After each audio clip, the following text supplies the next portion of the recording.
Exactly, same kind of thing. So I just wasn't thinking about it, but it's just one of the places it's, I don't know. Bryson, an American author who writes travel books. Bill Bryson, Bill. Wrote a couple of awesome books about Australia, and I just enjoyed them immensely.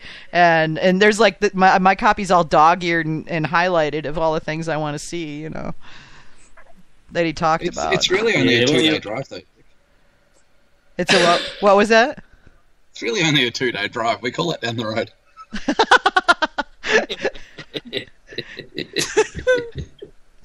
Yeah, he's right. He's right. Everything's just down the road. It could take a couple of hours, a couple of days. But you'll have to come and check us out at Wollongong. And it's one of those typical Australian names. It's an Indigenous name. It's named after the Aboriginals. And we're just south of Sydney there. So obviously Sydney being where you'd probably fly into, or Melbourne, down near Hamish, that's where I grew up, actually. Yeah, I'd probably fly into Melbourne since Hamish is there. Know.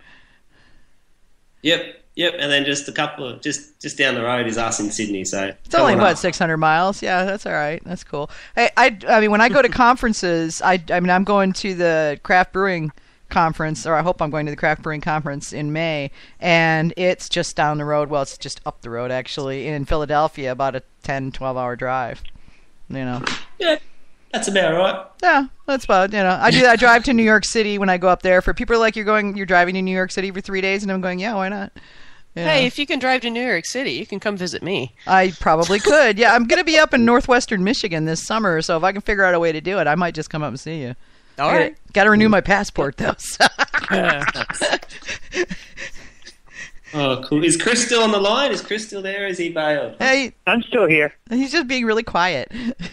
He is. Right, Blair's back there somewhere, too. Oh, how's your R&D going over at Golden Coast? Have you got some new flavor? When I was there, every day he's pulling out something new for me to try, and then every day I was just amazed that he could do something like he does, and Chris needs big raps because the stuff that he's making is just mind-blowingly great. So I'm following Golden Coast for the life of me now that you guys have got a new facility that you're working on and you have a dedicated lab room and stuff. I'm really looking forward to seeing what you guys can do over there, Chris. Me too.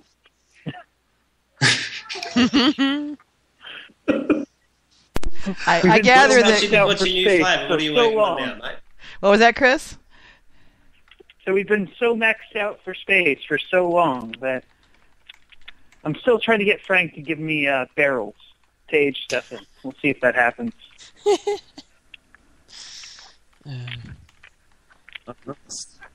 Be nice to have mead making space where I'm not tripping over everything. I hear you. AJ is just pointing out to me that I thought this would be a shorter show because we didn't have a lot of the extra stuff that we used to do, and no, it didn't work out that way. Hamish and I were joking about taking over the show today, and it looks like we actually have, Hamish. I'm good with that. Your accent's way more entertaining than mine. Oh, cool. That's just because you're used to it. No, nice. No, I don't know. Blair, where are you at, Blair? I've missed all this, so I'll just probably listen up and listen to the feed again. But are you far away from opening up? Well, not too far off. Like I said, I think we just need to sign our lease, which hopefully be here within the next 20 to 30 days. File our paperwork, and then just keep trucking along. It's just we can get TTB to speed up a little their process, so that'll be the variant. But I really hope I'm open well before October, because we got a huge festival coming into the city of Dahlonega, where about 200,000 people will be coming in there for Gold Rush and wine tasting. Nice. Well, I would say if you haven't got your TTB paperwork in now, I would get it in ASAP, because they're at about 120 days, last I heard. Yeah. So that could change, but that's where they're at right this second. Yeah, they talked about it at UC Davis of hiring 20 extra I guess, agents to help speed the process up. And I said, what was your timeline? They said, over the next 2 years. Like, well, that's really not going to help me. Yeah, right. Everything, come on. Everything grinds slowly in the government. That's the way it works, It's definitely not unique to the States either. Nah. No. Well, that's just government, I think, in general. Any government works like that. They're too ponderous to move quickly. Bureaucracy takes its time. That's it. That's it. Same in Australia. There's no different with our government bodies. They're all slow. They're all okay. You just got to, if you're aware of it and be patient, I guess you can get through. But we're fighting more cause now. So I know we had a little crosstalk there. Nice, man. Good. Well, I'll spend the time while I'm waiting to do some more experimentation and a few more things like that. Well, I'm looking forward to. You. Go ahead. No, I was just probably going to say the same as you, Vicky. I'll be following Blair Etowah, Ottawa, however we pronounce it. I'm sorry, but with these transgressions, and I wish him all the very best, mate. I can't wait to get some of your product and maybe just ship some over to Australia as vinegar. I don't know how that works. We'll work on that. Maybe I can just hand carry some over there. There you go. They say flights are pretty reasonable right now, so. You've got a limit to 2.25 liters to bring into the country. Yeah, that's about what they try to do coming into the States too. So, it's funny story. When I was in Britain, I was coming back and I was literally lugging like close to 2 cases of mead with me. I had a buddy who was a distributor, so he basically got me like one of everything from like all over Western Europe. And I had some amazing stuff. And so it's like stuffed in my suitcase, it's in my tote bag, and then I've got a case of it. And we get to the airport, and I'm like literally kicking a case down the hallway because some dingbat didn't think to put carts at the end of the super long hallway before you actually get to customs from between the plane and customs. So everybody's like lugging all their crap, to try to get to where the carts are. And so I'm kind of shoving it down, and then before we get there, they pull out the ag dogs that come and sniff you up and ask you, did you eat beef in Britain because, mad cow disease, and did you bring any plants with you, and all the questions they ask you about bringing in forbidden agricultural products. And he sees me kicking his case down the hall, and he's like, what you got there? And I said, mead. And he says, what's that? And I said, it's kind of a low-alcohol wine. And he's like, okay, go on. I didn't have to pay. I did not have to pay duty. I did not have to get rid of any. I just chucked right on through. He was like, "Okay, grape juice, off you go." I was like, well, it's less paperwork for him, right? Right, it's something. Yeah, I wasn't going to correct him. So honey water. Yeah, I'm sure since then they've learned. But at the time it was a nice save because the duty would have cost me probably close to $100. I had like 20-30 bottles of mead with me. Yeah. I mean, literally, my mead weighed more than all of my luggage, and I had been in Britain for 2 weeks.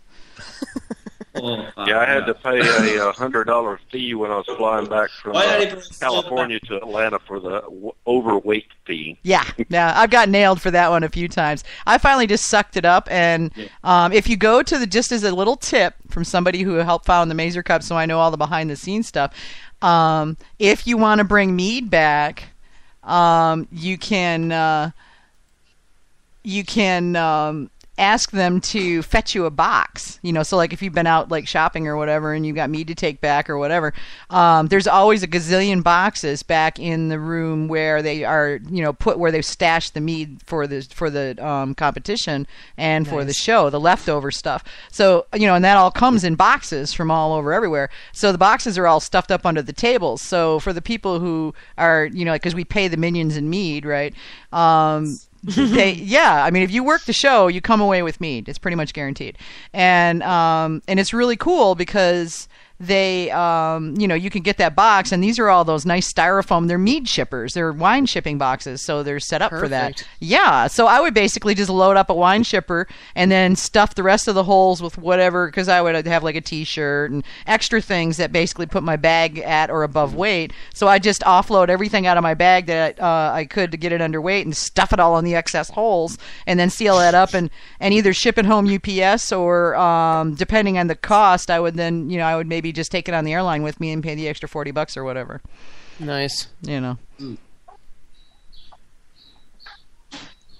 Yeah, the lag is a problem, Hamish. Sorry. When I come back from the States, I didn't even bring 2 litres of mead back, and I wanted to bring so much more, and then I didn't want to have to pay duty like you were talking about. And then we got to here, and straight through customs, no issue, nobody checks your bag, and I could have literally brought back boxes of it, and I wish I had it now. Yeah, well, all you have to do, you only have to declare it if it's more than 2 litres. It doesn't mean they're going to charge you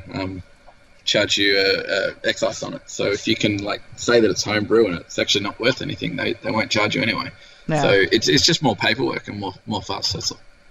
Actually, here going from Canada to the States, they are supposed to charge you a little bit per bottle of homebrew, as we found out. But because for the chocolate mead group brew, I sent a dozen bottles home with Aaron, one of the other Got Mead members, and he found out at the border that they were going to charge him something like 30 cents a bottle or something like that. But then I guess it wasn't worth the paperwork for them. But that's going from Ontario to New York. But I think it's different. Yeah, I think it's different every place. But it wasn't going to be much. Yeah. So probably to them it wasn't worth the effort. But I mean, even homebrew can be subject to fees. Yeah. Well, it also depends on bringing in 36 bottles of beer from Southeast Asia for my dad to try, and they didn't charge me anything for that. Nice, man.